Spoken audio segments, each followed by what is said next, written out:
cried. Hard. But I cried in my room. I cried in my pillow. I cried in my car by myself. When she passed, I cried openly to someone because I was fucked up. Alright. So currently, Nell is dealing with grief, everybody. So Slowly coming out of it. Well, it's not never going to come out of it, but this month right here is hard. It's a hard month for me. so when it comes to grief, a lot of people be like, it's gonna get better with time. They try to say the right things to you. And I'm gonna tell you from my personal experience, none of that shit fucking matters.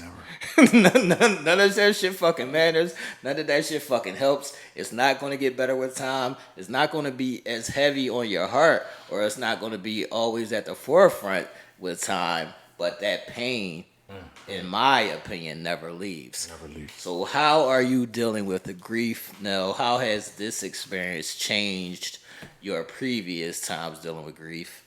And how do you think you can get moved forward getting on with grief? So I think this last episode that I've had, as far as death, has really taken a toll mentally on me than previous. As I get older, I understand the inevitable is coming for a lot of people. Right. As I get older, they get older, and the people that come to my head first is my mom and dad. No, can I ask you a quick question? I mean, I don't mean to cut you off, but I just want to ask you, is it easier or harder with younger or older people that you lose? It's, that's a good question. It's easier with older because you know they're going, but it's harder for whoever it is that's older or younger. Like the impact on their lives. It's like I have a circle of people that are in my circle who make me, regardless of how young or old they are, and what I understand life to be. I know when these people go, it affects me differently. When I lost Go ahead. when I lost my best friend, that was one of the most detrimental times for me because we were everywhere. We were everything. It was me and him. And that was my first time experiencing death on such a big scale to where this person that I come to know and respect and love and see every day was no longer there. Because I had my circle was still intact. Mother, father, sisters, brothers, cousins, aunts, people that I love. But that one person right there who I did everything with from sun up to sundown, it was no longer. That killed me. That killed me because a part of me died with him. Things that I could talk about and tell and do, I knew he would understand. I knew he could. He knew. Right. I didn't have that. I couldn't call him no more and be like, yo, I couldn't. On the other end of the phone, it just rung or a message came in.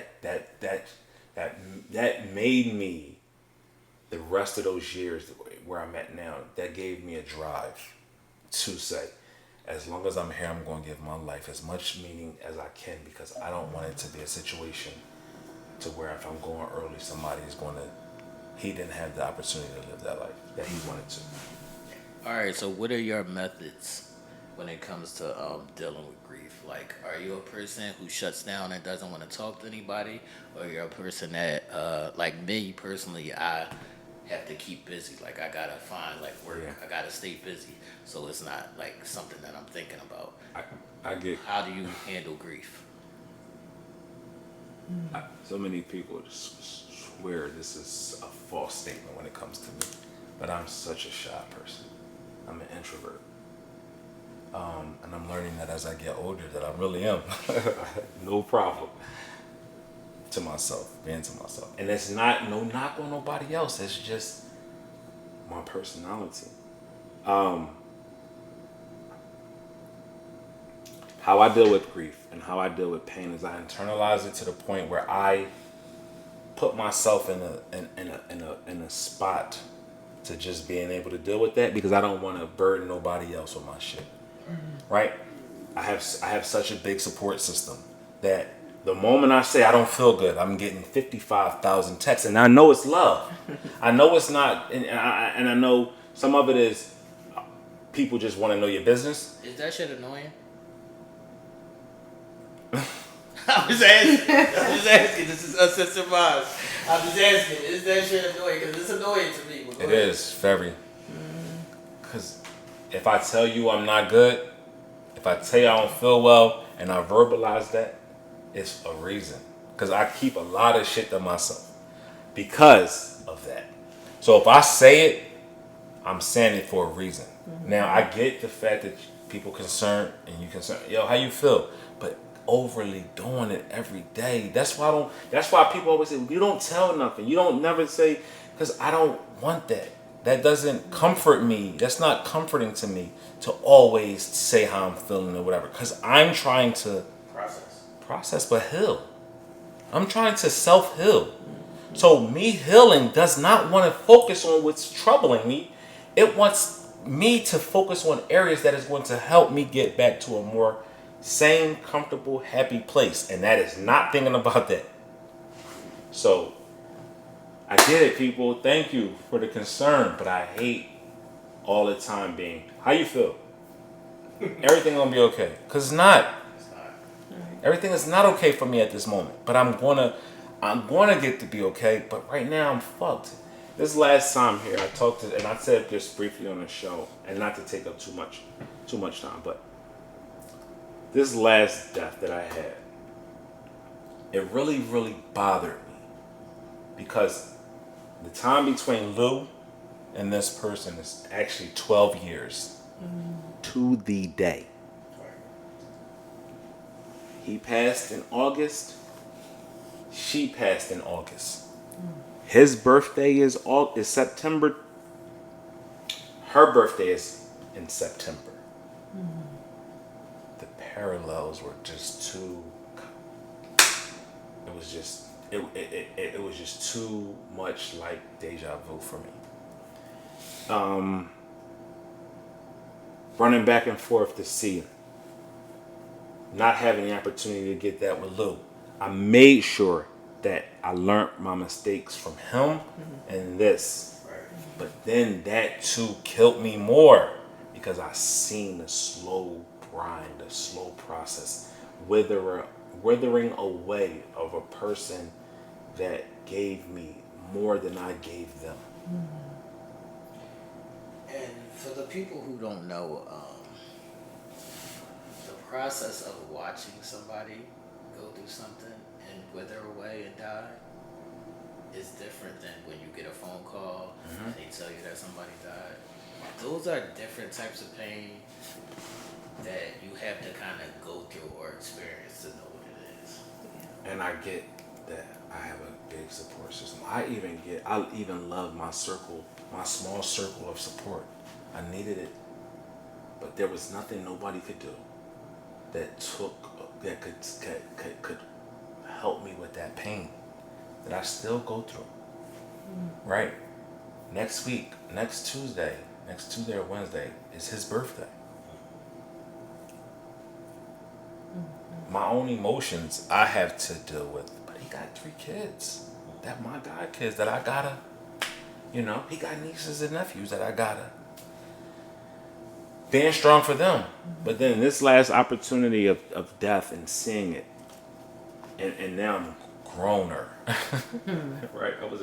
I was a young adult. Is that groaner? Is that a word? It's not, but we're making it a word tonight. We're making it a word tonight. Making up our own words But tonight, people. Let's get into it. My big age now, I see the flaws in my ways, the errors in my ways. I question myself. I say, yo, how many times have we told people we're going to see them, or we're going to spend time with them, or we're going to do this and we do that, just to do something else frivolous that had no meaning to your life, but their life needed that presence of yours to make that meaning for them even bigger or better. Give them meaning to their life.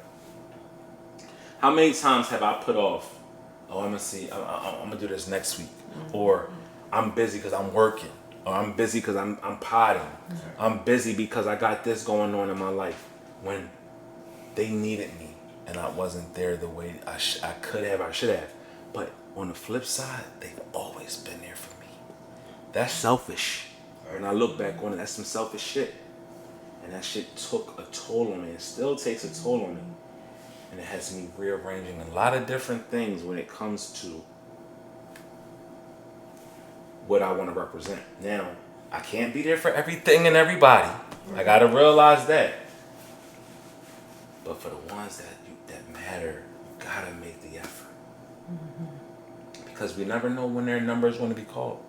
Right, so you can't get that time back. Can't get that time back. And this right here, this situation here has been such an eye-opening experience, because I tell you, again, every day we grow.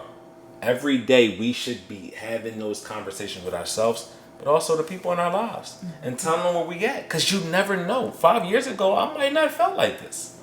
10 years ago, I didn't feel like this. But now I do. Because now I look back and I say, damn, I'm 42 years old. My mother is 62 years old. I'm 42 years old. My dad is 72 years old. 72, 73. That means my grandmother, who is still living, is still growing old. That's my mother's mother. And if something happens to my mother is going to be sad. I'm going to be sad. I got to help my mother get through that. I got to get through that. If something happens to my father, I'm going to be sad. Plus my 11 brothers and sisters are also.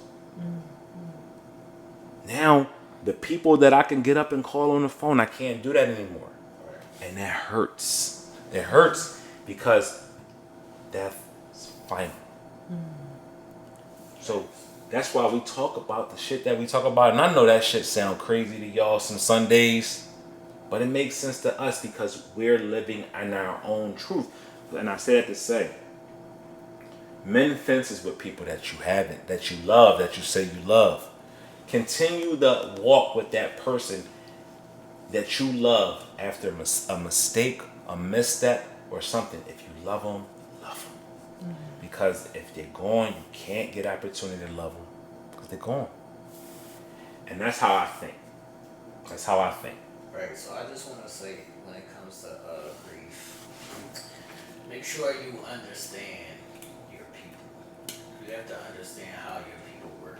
So if Nell's a person that's going through a grieful situation, you should know how he likes to deal with things. Like, once you be around people, you have to pay attention to how they handle things, how they deal with things, so you can know how to treat them, how to act according when these kind of things happen.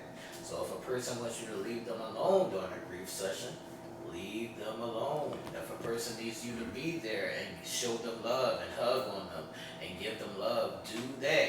Know your people and ask them. When Lou died, I cried. Hard. But I cried in my room. I cried in my pillow. I cried in my car by myself. When she passed, I cried openly to someone. Because I was fucked up. And I needed something that I couldn't provide myself at that time, and that was not reassurance, but I needed someone else to hear my cry. Because I needed that for my sanity, but also for my safety. Because I didn't know what the fuck. I didn't know if I was coming or going. I still don't. I'm still searching. I'm still in a clouded place. Yeah, I'm smiling a little bit more. A little swagger's coming back, but I'm not myself. Because myself has changed, and I've experienced something that made me grow to see something different, and will allow me to open up a little bit more, because I needed the help to open up. I needed clarity to say, damn, am I that person? I see my shit and I'm fixing my shit. And I needed that opportunity to see that shit, to fix my shit. And God gives us those opportunities. And that's where my icebreaker question came from. Like, if you could text Jesus or you could text God, what would you text him? Right. I'm sorry for being a fuck up. I'm sorry for being a fuck up, because you know what? After all my fuck ups, you still wake me up to experience the beauty that is your world that you created for me. This life that you've given to me. And I want to make each and every minute of that day that you've given me to create and correct. Create and correct. So that's how I deal with grief. I know a lot of people are like, yo, this nigga's crazy. But I am crazy. But you know what? And I know T can appreciate this. We've been told so long as men, emotions, don't show your emotions, because that's weak. You know, you too emotional, you're a weak ass man. Or, you know, you gotta be strong all the times of the day. And that we carry that with us, because that's what we've been told. But we do that, then we get flack for it. Right. We do that, and then we hurt ourselves. We give ourselves heart attacks and strokes and mental conniptions, and our mental health ain't safe. Yeah.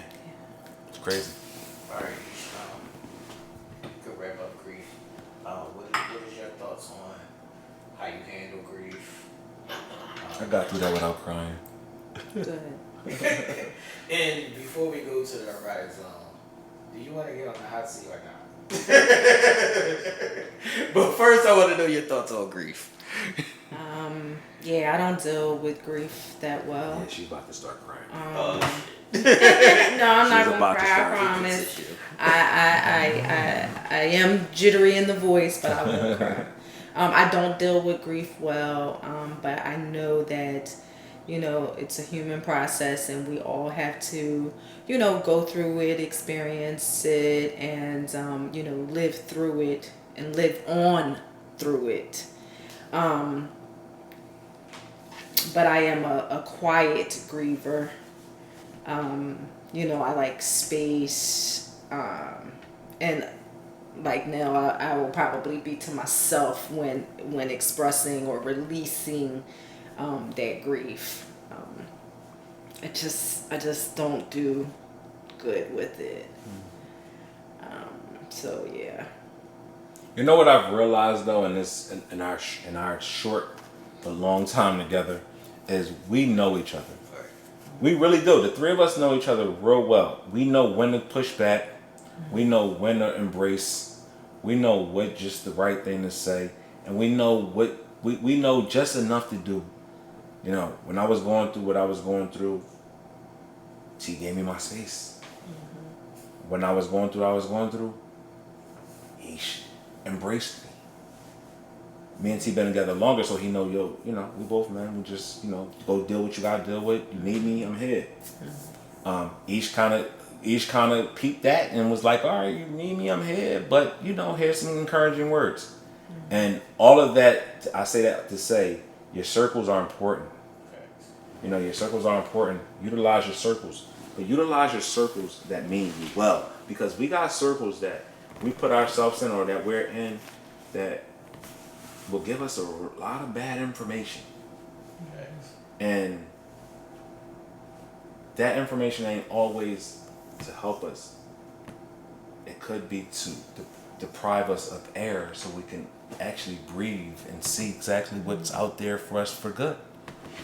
Peep that shit sometimes. Like, it's real. But grieving is natural, it's necessary, it's organic. But allow a person to grieve. Stop placing yourselves on people. That's why, if you've ever noticed, whenever we do a shout out to someone, especially me, I only done it after it's been posted. I only do it if I've been asked, and I only do it under certain circumstances. I say what I say and leave it alone. I let people have their moment. I don't bombard them with a whole bunch of questions, because they need to get through it how they need to get through it, and if they need me, they know they got me. Right. So a lot of people, you know, want to know, but everything ain't always for everybody to know. Just know somebody going through something and, just pray for them. Be there for them. That's enough for them at that moment.